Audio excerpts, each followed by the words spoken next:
특별히 선배 엄마에게 비법 소스를 들어보는 시간을 준비했는데요.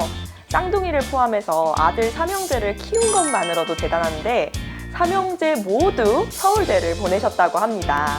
윤인숙 어머니 어서 오세요. 네, 안녕하세요. 반갑습니다. 윤인숙입니다. 네, 어서 오십시오. 야, 삼형제를 모두 서울대학교를 보내셨습니다. 그 아드님들을 좀 소개해 주십시오. 네, 오늘 제가 사진은 어우, 네, 우리 큰아이 사진입니다. 오, 세상에. 다들 잘생기셨어요. 네. 감사합니다. 둘째 아드님, 셋째 아드님이 그러면은 쌍둥이인가요? 네, 둘째, 셋째 상둥입니다. 정말 멋지십니다. 아니, 이게 가능하네요. 삼형제가 모두 서울대학교. 네. 게다가 막 경영학과, 막 자유전공학부 엄청납니다. 네, 근데 삼형제 모두 서울대 가는 거 진짜 어떻게 가능했나요? 우리 혹시 부모님들께서 머리가 너무 좋으셔서 유전자가 탁월했던 게 아닌지. 저는 그 한마디로 말씀을 드리면 어렸을 때부터 아이들한테 공부의 습관을 그 시기에 맞게끔 잘 잡아줬던 거고, 그 다음에 그 만들어진 습관으로 초등학교 가서부터는 고학년 때부터는 제가 고등학교에 대한 목표가 있어서 아마 그런 어떤 목표들이 있어서 동기부여가 된 것 같고, 가장 중요한 거는 공부의 습관을 제가 잘 만들어줬던 거라고 할 수 있을 것 같습니다. 공부 습관. 네, 우리 윤인숙 어머니는 공부 습관 만들기를 그릇 만들기로 표현을 하시더라고요. 그게 어떤 의미일까요? 우리가 보통 살아가다 보면은 어떤 그 사람들의 생활 방식이나 행동 방식을 보고, 아, 그 사람의 그릇이 그렇게, 아, 그릇이 굉장히 크네, 그리고 그 사람의 그릇이 그 정도 되나 보다, 이렇게 생각하는 것처럼 이 그릇이라는 것은 우리 아이들이 살아감에 있어서 생활 방식이나 공부에 있어서도 얼마만큼 할 것인지 이제 그걸 만드는 그런 그릇이라고 저는 생각을 합니다. 그래서 어렸을 때는 이 그릇을 만들어 주려면은 저는 이제 유아교육 시기부터 돌아가서 아이들에게 정서적으로 안정을 주는 게 가장 중요하다는 생각을 했고요. 그럼 정서적으로 안정을 주려고 그러면은 이제 아이들 음악도 들려주고, 그 다음에 책도 읽어주고, 또 조금 커서는 다양한 환경에 노출시켜서 그런 것도 경험해주고, 그렇게 하면서 정서적으로 많이 제가 도움을 줬던 것 같습니다. 자, 그러면 아까 말씀하신 이제 공부하는 습관 만들기, 그릇 만들기, 구체적으로 어떻게 만들어 줄 수 있을까요? 시기를 놓치지 않는 교육법이 굉장히 중요하다고 생각합니다. 초등학교 저학년 시기는 이제 그 그릇을 기초를 닫아주는 시기고요. 그 다음 4, 5, 6학년 때부터는 좀 만들어진 그 습관으로 이제 조금 힘있게 밀고 나가야 되는 시기. 그럼 가장 중요한 거는요. 네. 가장 쉬우면서도 평범하면서도 할 일을 하고 놀자. 네.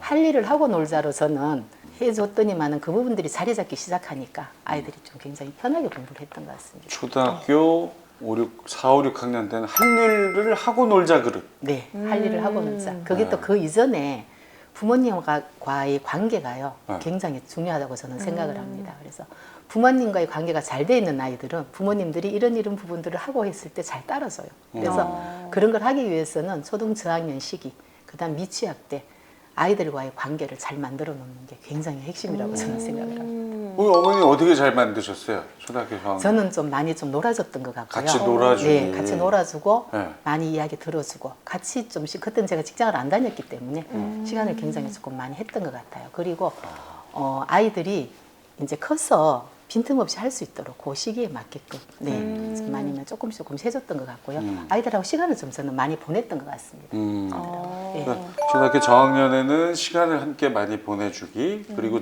고학년이 되면 이제는 할 일은 하고 놀자. 네. 요걸 좀 지켜달라. 예, 그게 되면은요. 네. 부모 자식 간의 갈등이 없어져요. 가장 큰 고민들이 알아요. 이론적으로 아는데 참 잘 안 됩니다. 이렇게 말씀들 많이 하시거든요. 근데 할 일 하고 진짜 놀면은 어머니들이 아이들한테 무슨 얘기를 할 게 없을 것 같습니다. 제 생각이. 공부 습관을 잡아주는 실천법에 대해서 준비를 해주셨는데요. 하나씩 확인해 보도록 할게요. 컴퓨터는 무조건 공부 끝나고. 이거 이제 할 일 하고 놀기네요. 네, 할 일 하고 놀기입니다. 무조건 끝내고. 음. 저희 집에 요즘은 그런 집 별로 없겠지만 그때는 컴퓨터가 한 대밖에 없었어요. 컴퓨터 하고 공부하면 안 돼, 이런 얘기들을 하죠, 아이들이. 근데 처음에 그렇게 하라고 했더니만 공부가 제대로 안 돼요. 그래서 제가 이제 하고 놀자로 바꾸었어요. 그래서 컴퓨터는 무조건 공부하고 난 다음에 했었어요. 근데 공부들을 다 같이 시작해서 동시에 끝났어요. 동시에 끝났어요. 네, 셋이 한꺼번에 하겠대. 네, 하겠다 그래요. 그럼 어떻게 해요? 그때 이제 다 하려고 하죠, 정말로. 네. 요즘 집에 보면은 가끔씩 제가 이사할 때 정리를 하다 보면은 컴퓨터 규칙 뭐 이런 거 써놨던 게 보이니까 저는 애들 누구도 서운하게 하면 안 되고요. 네. 또 이제 형이라고 먼저 해라, 동생이라고 늦게 해라 하면은 그것도 좀 불공평할 것 같아서 노는 거기 때문에. 그래서 저는 규칙을 정해줬어요. 컴퓨터 사용하는 규칙을. 그러면 이제 가위바위보를 해가 순서를 정해요. 그래야지 애들이 말이 없으니까. 정하면 이제 첫 번째 하는 아이한테는 그냥 1시간이면 딱 1시간만 하게 했어요. 그 다음에 두 번째 하는 아이는 기다렸으니까 1시간 10분. 그 다음 하는 아이는 1시간 20분. 이야. 이렇게 하니까요. 아이들이 또 1시간하고 1시간 20분 차이가 좀 큰 것 같죠. 그렇죠. 그래서 내가 꼴찌 할 거예요. 이러기도 하고. 일부러. 예. 그래서 이런 부분도 애들 좀 정해서 왜냐하면 다들 좀 공감할 정도로 해줘야 되지. 이런 부분 가지고 예를 들어서 누구 형이니까 먼저 해 이렇게 엄마가 정해주면 형제 간의 우애도 저는 안 좋아지는 것 같아요. 형이니까 네가 해, 먼저 해야 네. 된다. 이런 거 요즘 세상에 맞지 않는 이야기죠. 예. 형으로서 물론 이제 먼저 해야 될 때 있고 동생으로서 양보해야 될 때도 있지만 이런 놀이를 하는 데 있어서는 저는 즐겁게 놀아야 되니까 그냥 그것도 규칙을 정해놓고 하는 것도 굉장히 좋지 않을까 싶습니다. 저는 그렇게 했었어요. 가위바위보 이긴 친구가 이제 컴퓨터를 할 때 그 진 두 친구는 뭐 하나요? 두 친구는 이제 공부는 끝났으니까요. 네. 이제 다른 장난감을 갖고 논다거나. 아. 네. 그냥 1시간은 긴 시간이잖아요. 네. 놀이터 가서 놀다 올게. 뭐 이렇게 해서 놀이터 가서 논다거나. 예, 노는 이왕 시간. 좀 시간 남은 김에 넌 공부 좀 해라 이런 얘기는 안 하시고. 그거는 안 했었어요. 정해진 거를 그거는 그냥 딱. 그거는 그냥 하고 노는 거 딱 끝마치면 노는 거는 자유롭게 했었어요. 그걸 사실 지켜줘야 네. 부모님이 신뢰에 금이 안 가죠. 맞습니다. 그러면 공부 더 오래 하라 그러면 어떻게 하냐 하면 애들 시간만 끌어요. 사실은. 맞아요. 시간만 끌어요. 빨리 끝낼 수 있는 것도 그냥 길게.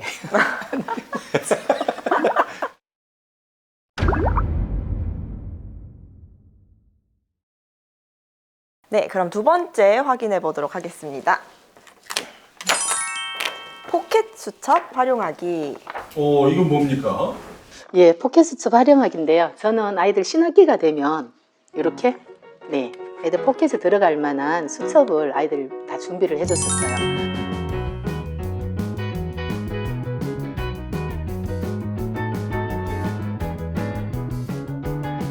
해주고 이거는 언제 사용을 하느냐 하면 앉아서 공부할 때 집중이 잘 안 될 때 뭘 외워야 되는데 뭔 긴 개념을 하나 외워야 되는데 앉아서 잘 안 외워져요. 그럴 때는 이제 수첩에 적어서 과목 상관없이 수첩에 적어가지고 이렇게 적어서 들고 다니면서 외우도록 했어요. 그러면 예를 들어서 1시간 정도 외워야 되는 양이 있잖아요. 공부해야 될 양이 있으면 그 1시간을 앉아서 외우는 거는 사실 쉽지가 않고 어려울 수 있는데 이제 6개 정 10분 정도씩 나누어서 이제 여기 메모해가지고요. 들고 다니면서 그 개념을 이제 1시간 동안 6개의 개념을 외운다. 그러면은 한 6개 정도로 만들어서 그냥 짜투리 시간 10분, 10분, 10분 이용해가지고 60분 동안 하는 거는 아이들이 기억도 잘하고 잘 외워지고 그렇더라고요. 그래서 저는 이 수첩을 신학기만 되면 사줬었어요, 아이들한테. 그래서 저희 집에 가면 이런 수첩들이 꽤 많이 있습니다. 그래서 이게 좋은 점이 뭐냐 하면요. 여기 적어가지고 항상 들고 다니면서 이동할 때도 개념 하나씩 외우고 그 다음에 외워야 되는 것들 외우고 그 다음에 시험 기간 되면 시간이 너무너무 중요하잖아요. 그죠? 그러니까 식사할 때도 하나 생각하면서 밥 먹고 그 다음에 자기 전에도 그냥 이거 들고 많이 외웠다고 하더라고요. 그리고 수능 시험 보러 가는 날도 여기 넣어가지고 시험장 가기 전까지 차 안에서 외웠다고 하더라고요. 그래서 저는 짜투리 시간 이용하는 데는 굉장히 좋다고 생각합니다. 근데 포켓 수첩은 네. 한 몇 살 때부터 아이들이 쓰기 시작했나요? 저는 한 초등학교 고학년, 5학년 정도 때 그렇군요. 해서 고등학교 3학년 졸업할 때까지. 그 수첩은 과목별로 분리를 하나요? 아니면 하나에 다 그냥 저는 하나에다. 아. 네. 그러니까 아이들이 뭐 적어야 될 양이 영어 단어 외우가 많을 때는 그냥 하나를 영어 단어를 다 채울 때도 있었고 어떨 때는 과목별로 다 뭐 섞어져 있을 때도 있었고 그래서 저는 과목에 상관없이 하라고 했던 것 같습니다.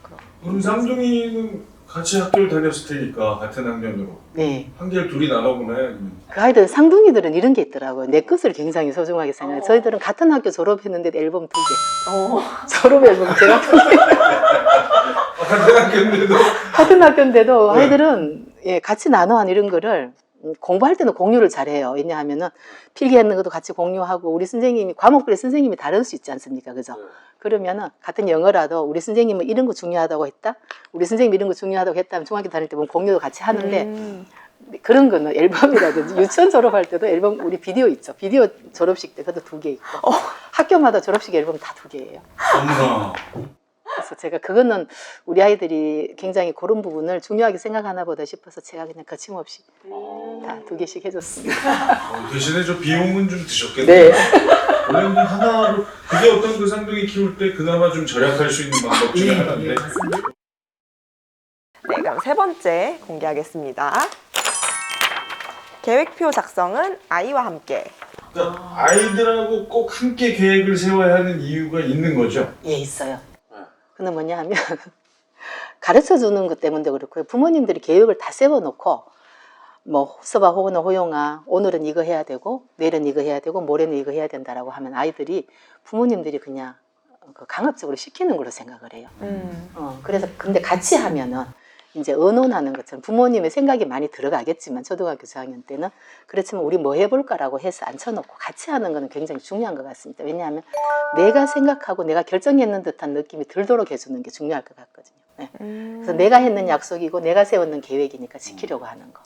그리고 같이 해야 혼자서 하라 했을 때 할 수 있는 거예요. 그래서 계속 부모님 해주시다 보면 언제까지 계속해서 이것만 하라고 지시만 하게 되니까요. 그래서 저는 꼭 같이 했으면 좋겠습니다. 부모님들이. 그래서 애들 어렸을 때도요. 오늘 할 거 적어보라 하면 서툰 글씨를 이렇게 적어요. 그건 할 줄 알거든요. 그러면 했으니까 너무 잘했다. 이렇게 스티커 별표 쳐주고. 네, 그러면 중요한 것 같습니다. 공부 계획을 어떻게 세우면 좋을까요? 저학년, 고학년 좀 다를 것 같은데. 우리가 계획을 세운다 하는 것은요. 저는 아이들이 이제 계획을 세울 때 가르쳐 줄 때 처음에는 이제 큰 목표를 정하고 그 다음에 큰 목표가 정해졌으면 예를 들어서 어느 고등학교 입학이다, 어느 대학교 입학이다라고 하면은 그러면 그 이제 목표가 정해졌으니까 그러면 그 고등학교를 가기 위해서 1학년 때는 무엇을 해야 되고 2학년 때는 무엇을 해야 되고 3학년 때는 무엇을 해야 된다라는 게 정해지지 않습니까? 그죠? 그러면 그렇게 했었는데 처음에 계획 세울 때는 아이들이 이렇게 못해요. 큰 계획은 엄마 마음속에 갖고 있고 이제 처음 계획 세울 때는 어떻게 하느냐면 아이와 함께 작은 것부터 반대로 그러니까 매일매일 할 것부터 시작해서 처음에는 매일 할 거를 노트나 미니 칠판 같은 데다 적게 하고 제가 노트에 했을 때는 체크해주고 스티커 붙여준다거나 이렇게 하고 했으니까 그다음 미니 칠판에 적고요 하면은 했는 일 다 하고 난 다음에 하나씩 지우는 거 그럼 애들 지우는 거 굉장히 좋아해요. 그래서 그런 거는 저학년도 이제 한 3, 4학년, 5학년만 돼도 할 수 있어요. 그런 것들은. 그래서 엄마랑 이렇게 하다 보면 하루 계획 세우는 게 익숙해졌지 않습니까? 그죠? 그러면 이제 아이들한테 일주일 계획을 세워보자. 그러면 월, 화, 수, 목, 금, 토, 일. 일주일 동안 할 일을 이제 노트에 적게 해요. 적게 하고, 그러면 이거는 어느 요일에 할까? 월요일에 할까? 화요일에 할까? 요거를 정해서 월, 화, 수, 목, 금, 토 이렇게 나누고요. 근데 반드시 이거 계획했는 걸 다 지키려면은 보충하는 날을 하루 정도 그냥 비워놓는 게 좋은 것 같습니다. 왜냐하면 하다 보면 계획대로 안 될 때가 있죠. 그렇죠. 아플 때도 있고 많이 놀아서 못할 때도 있고. 근데 이제 이걸 다 지키게 하려고 그러면 하루 정도는 보충하는 날을 빼놓고 못했던 거를 보충하는 날 하다 보면 아 주간 계획 이제 했던 거 다 할 수 있다. 그래서 이제 주간 계획을 세우고 그 다음에 이제 주간 계획 세우는데 익숙해지다 보면 아이들이 한 달 계획을 세울 수가 있어요. 그러면 이제 한 달 할 거를 이제 매월 마지막 주 뭐 일요일 날 한다든지 31일 날 한다든지 해가지고 다음 달에는 무엇을 할 건지 그래서 한 달 동안 할 양을 정하고 그러면 이것을 주차별로 1주차에는 무엇을 하고 2주차에는 무엇을 할지 그렇게 이제 일간 계획에서 주간 계획, 월간 계획 그 다음에 조금 크게는 연간 계획으로 그렇게 해줘야 돼요. 그러니까 처음에 작은 계획 짤 때 아이하고 함께 어머니가 아버지가 이렇게 같이 도와주면 했습니다. 네. 나중에는 이제 주간, 네. 월간, 네. 연간까지 예. 스스로 이제 또 확률이 스스로. 높아지면 예, 알아서 할 수 하게 있어요. 네. 그래서 이게 이제 아이들 다 어느 정도 잡히면은 거기서부터는 이게 다 잡힐 정도 되면 중학교 뭐 이렇게 가게 돼요. 이제 가게 되거나 하면 그때부터는 크게 연간 계획. 내가 원래 고등학교 1학년이다. 그러면 내가 1학년 때 이제 해야 될 목표가 있지 않습니까? 그죠? 그러면 연간 계획 세우고 반대로 아까 말씀드렸던 거 반대로 월간 계획, 연간 계획 세우고 월간 계획, 주간 계획, 일간 계획 순으로 이제 반대로 좁혀 들어오면서. 네. 저학년일 때는 작은 거에서 큰 거로 네. 예, 학년이 올라가면 큰 큰 계획에서 거에서, 예, 구체적인 계획. 예, 구체적인 계획으로. 아니 그러면 우리 어머님의 아드님 그 삼형제는 네. 다 그 계획들을 세우고 한 거예요? 네. 써서? 네, 써서. 아, 네. 계획은 저는 네. 공부에 있어서 계획 세우는 걸 보기보다 아이들이 굉장히 힘들어해요. 저도 맞아요. 주위 아이들 보면. 근데 계획을 세우지 않으면 특히 시험 기간이다 예를 들어서 그러면은 5주 동안 해야 될 분량이 있는데 계획을 세우지 않고 하면 나중에 시험 기간 다가가다 보면은 어떤 과목은 많이 했고 어떤 과목은 할 게 너무 많이 남아 있고 그 시간을 효율적으로 쓰지 못해요. 그래서 저는 시험 기간 딱 되면 아이들이 전부 다 플래너 들고 그냥 거실로 쫙 와서 계획 세우는 것부터 먼저 시작했어요. 삼형제가 다 계획 세우는 건 철저하게 다 했던 것 같습니다. 근데 사실 저는 이제 학창 시절 돌이켜 보면 계획 세울 때가 제일 재밌었던 것 같아요. 그러세요?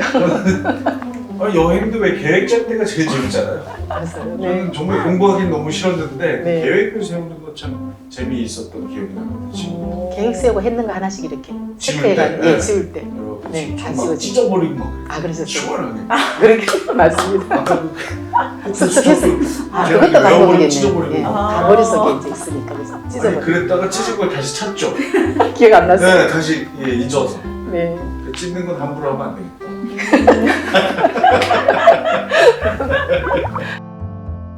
네, 너무 훌륭하게 삼형제를 키워내셨지만 힘들었던 때도 있으셨을 것 같은데 가장 힘든 시기는 언제셨나요? 가장 지금도 마음 아픈 게 언제였냐면 고등학교 2학년 때 우리 아이들은 3명 다 중학교 졸업하고는 기숙사 학교로 다 갔었어요. 그러니까 이제 17살 그 어린 나이에 이제 부모랑 떨어져서 이제 그 사춘기 시절을 그 질풍노도의 사춘기 시기를 이제 혼자 공부하면서 힘든 거 겪고 이제 했는데 고등학교 2학년 때 우리 둘째 아이 우리 원이가 그날 또 이제 기숙사 우리가 주말에 한 2주 만에 한 번씩이나 3주 만에 한 번씩 갔었는데요. 같이 밥 먹고 그다음 이야기하다가 이런저런 얘기하다가 기숙사 들어갈 시간대가 내려주고 돌아오려는데 아이가 기숙사 앞 차 안에서 엄마 공부가 너무 안 돼요 하면서 눈물을 보여요. 근데 우리 둘째가 굉장히 자존심도 강하고 엄마 앞에서 커서는 거의 눈물을 안 보였던 아이예요. 그랬는데 울길래 제가 얼마나 공부가 안 되면 눈물이라고 보이지 않던 아이가 이러나 싶어가지고 제가 무슨 말을 해주려는데 뭐가 안 나와요 말이. 그래서 그냥 엄마 마음인지 그냥 저도 같이 눈물이 났었어요 좀. 그래서 한참을 같이 그냥 좀 울다가 그때 이제 어떻게 해줄 줄을 모르니까 왜 그런가 하면 집에 있으면 마음도 잡아주고 뭐 맛있는 것도 해주면서 이야기도 들어줄 텐데 전화가 없어요. 얘네 학교는 또 전화를 못 써요. 3년 내내 핸드폰이 없어요. 공중전화로 이제 전화를 하니. 그래서 그날부터 날마다 이제 우리 원희가 전화를 하더라고요 엄마한테. 이제 12시 되면 자습 끝나고 들어가면서 전화해서 엄마랑 얘기해주고 그때 제가 공부에 대한 부담은 전혀 안 줬었어요. 걱정이 돼서 공부 안 해도 된다 힘들 때는 쉬어라 제가 이렇게도 많이 하고 해서 엄마랑 통화하면서 마음을 좀 잡아가는 것 같았어요. 그래서 저 기억에는 그때가 부모가 아무것도 해주는 게 없다라고 느껴질 때가 저는 가장 힘들었던 것 같습니다. 하지만 그 매일 통화를 통해서 예. 아이의 마음을 이렇게 달래주셨네요. 네.